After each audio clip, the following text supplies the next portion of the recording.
Okay, I make this video and I'm going to try to translate it so that it's in English and a little more comfortable.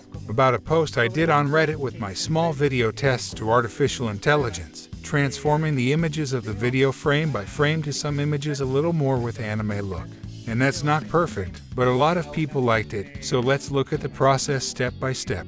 I'm going to try to detail it as best as possible so that everyone can take advantage of it. And if you find other new methods from this, then I would love to leave it here in the comments of this video or in the Reddit post or wherever. So thank you very much.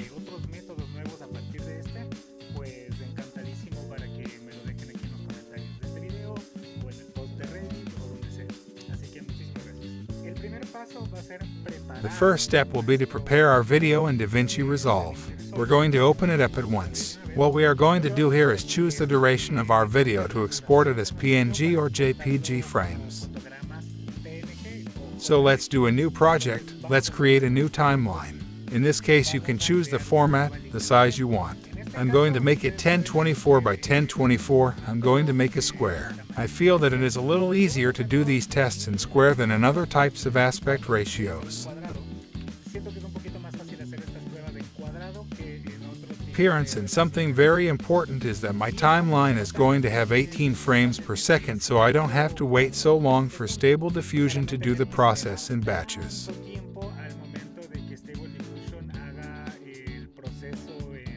Okay, we create our timeline here and we are going to pass some video. In this case, the same tests I usually do with Pamela, who is my partner. Then let's select some small stretch here. For example, today we're going to move this to our timeline. Let's zoom in to make it fit, and this would be. These shots are made with a Sony camera in the logarithmic mode. So before exporting this, the only thing I'm going to do is put a LUT to recover color. I think this helps Stable Diffusion a lot to detect most details well, and we are also going to put a little more definition to the image. Once we have this process ready, we can move on to export.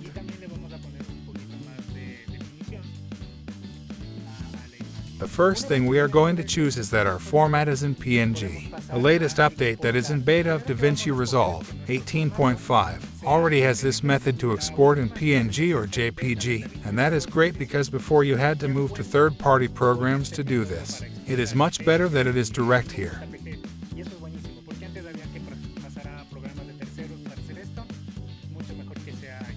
Let's choose a folder here wherever you want. I'm going to do it on video. I'm going to make a new folder that's going to be called Test 1, and inside this folder I'm going to create two folders. The first is going to be in, the second is going to be out.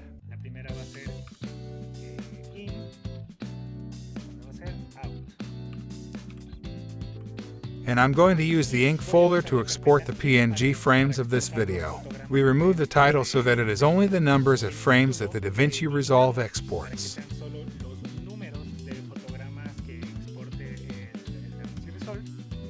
Make your render all. Now if I go to video test 1, and we can see here unfolded, displayed all the photos or all the frames of our clip.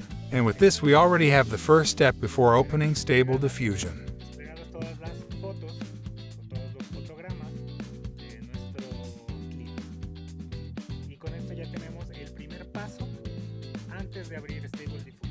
Something very important that I recommend is that you search on YouTube.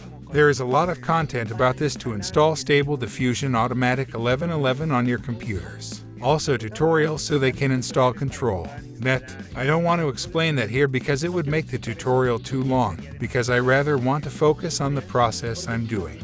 Then look for how to install Stable Diffusion on your PCs, this, and how to install the controlnet. The only step I will explain is to pass an extra file to the control models.net.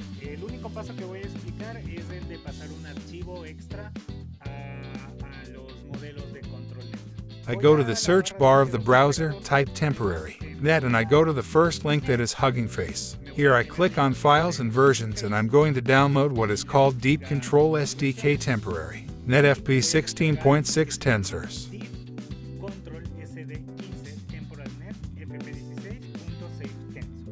I click on the download arrow and the download will begin. Once this file has been downloaded, we are going to copy it into our Stable Diffusion Automatic 1111 folder. We enter the Extensions folder. In the Extensions folder, we look for the one called SD controlnet, and here we look for models, and we are going to paste this file in this folder where we are already going to have our models. Do not forget that in the tutorials to install controlnet will give you the link to download all control models. Net like Canny, Depth, Soft Edge, and the rest. I recommend that most be downloaded. Currently, they don't weigh as much as they did before, so that's okay.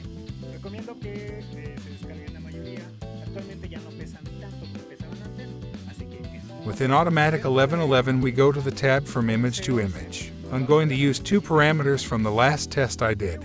I have here one of the images that has already been created. It's this one here. I'm going to use this image and I'm going to pass it. I'm going to copy it here where it says prompt. There are going to be all the parameters.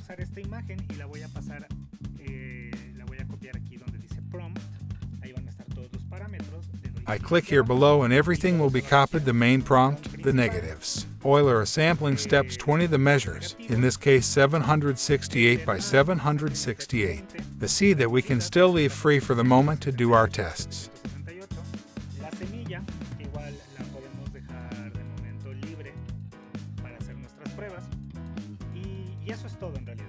And that's all. We're actually going to open controlnet. That looks great.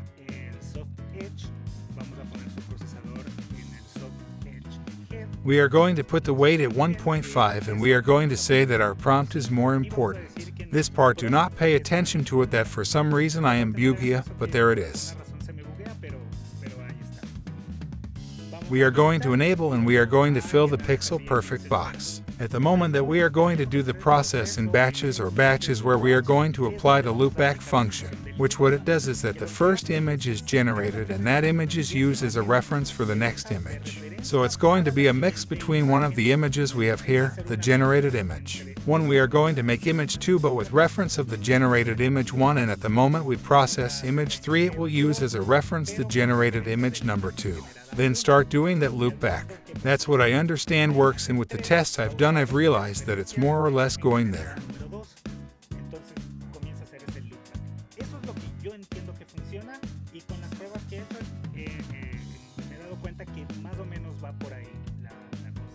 Ready. Let's bring an image first to see the results. We give here to generate. We can see how the Stable Diffusion is working from behind.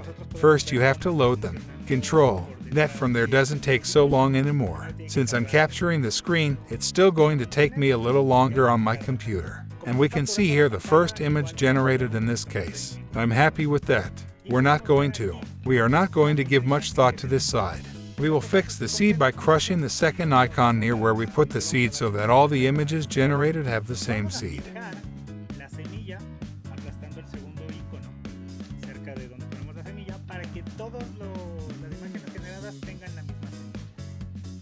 We go here to where it says batch and in the input directory. In the input directory we will copy the path of this folder Control B, and in the output we are going to use the out folder to host all the images we have created.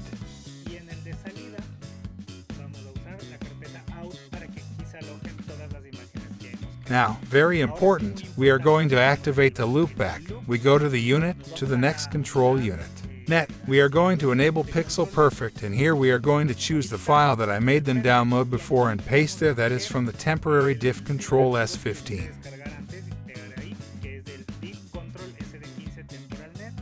Net, we are going to click on processor. You do not have to put absolutely nothing, and here we are also going to give it. We are going to activate the loopback box, and this we are going to put in 0.7 between 0.5 and 0.7. I have seen that it works to the process that I explained to you of the loopback. What this does is I think it helps much more to use references the images already created to generate the following images. Of all the tests I've done removing this, I usually notice that there is less consistency, and with these steps I have achieved a little more consistency.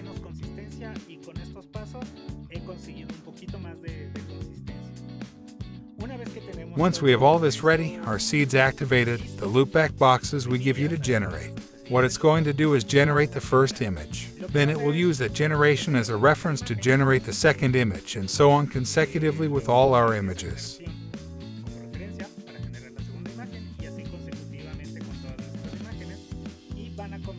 and they're going to start showing up here in our destination folder. As you can see, there is the first one. My graphics card is 8 GB, not the fastest you can get.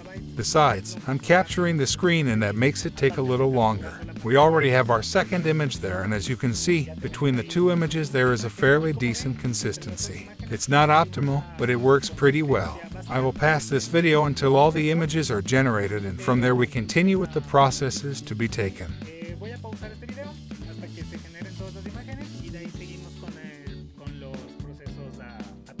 I just stopped the process because I noticed a drastic change, and that is that if we move forward in the images we see that the hair loses its color.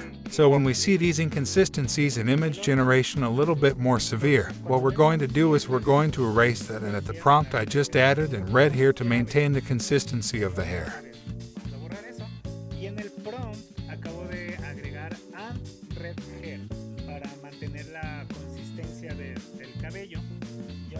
And now, we are going to generate our images again, and we are going to wait for the whole process to be done. Let's wait for the first one to be generated at least to see if we are on the right track. Ready, there we have the first image, and there it is, perfect, with red hair. And now yes, as there is red hair at the prompt, this is going to be. It will maintain the color of your hair throughout the entire imaging process. Other details that I missed telling you is that the model I am using for Stable Diffusion is the same anime in its version number 10. These models can be found on the CFDI page. I'm still going to leave the links so you can download this kind of stuff, and I'm using a skip clip of 2 that usually AL. When generating these types of images, the skip 2 clip usually works best. I don't know what's behind that. I really don't know much about code or anything like that. I use Stable Diffusion as a user and always in search of having this different tools for content creation.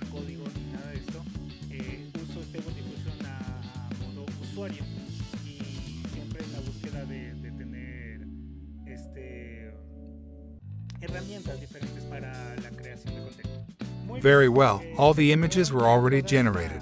We can close this Bolt Diffusion, and we are going to open the DaVinci Resolve again to teach you the process I do to make the image look a little more fluid, and with that we achieve a little more consistency.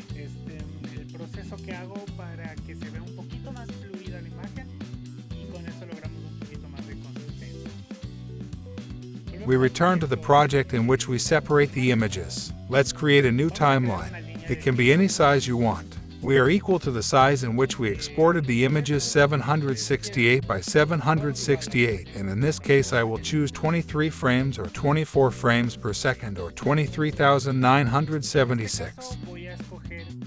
That would be where the original video was recorded.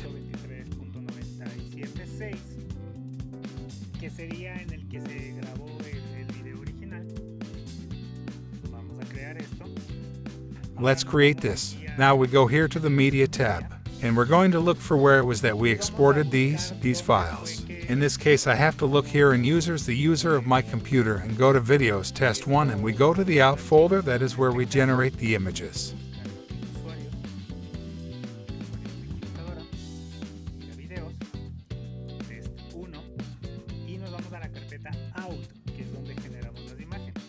Here is our sequence to be deployed as a sequence and not all separate files. We go here to the 3 dots, and here we have to put Frame Display Mode Sequence. As the sequence is numerical, they will be in order. So that's the good thing about having exported without names, which sometimes leads to problems.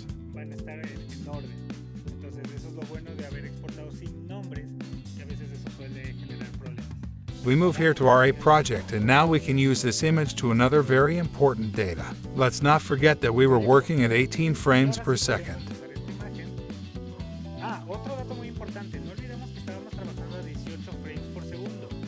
Here in the attributes of the clip we have to specify that this sequence is in 18 frames. We move it to our timeline, which is at 24 frames, and if we hit play we can see that it's still playing at 18 frames, within a timeline of 24 frames.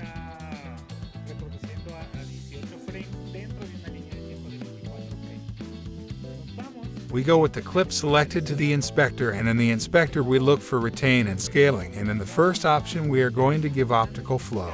Once we do that, the optical flow is going to select a previous image or an image that follows, and it will generate an intermediate image. Seleccionar una imagen anterior, una imagen que sigue y va a generar una imagen intermedia. So, you see, with that we get a little more consistency or stability. It's not the best yet, but I think we're getting closer little by little. And another very important trick is to go to Open Effects, search here for flicker, we move it here. For me only one is enough. There are people who sometimes put up to 4 times this same effect. We're going to put it in fluorescent mode and that's it.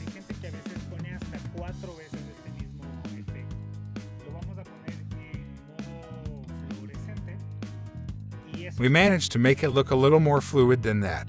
It is in the end what we are looking for, and that would be. I hope you enjoyed this tutorial, that you understood something.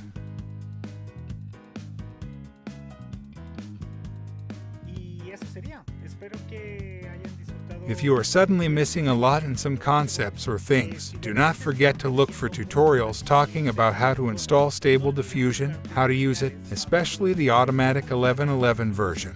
Also about controlnet, there is a lot of information on YouTube, many tutorials in English as well as in Spanish, and if you have doubts then let me know to prepare a new video. Thank you very much and see you next time. Y si tienen dudas, pues háganmelas saber para preparar algún nuevo video. Muchísimas gracias y nos vemos la próxima.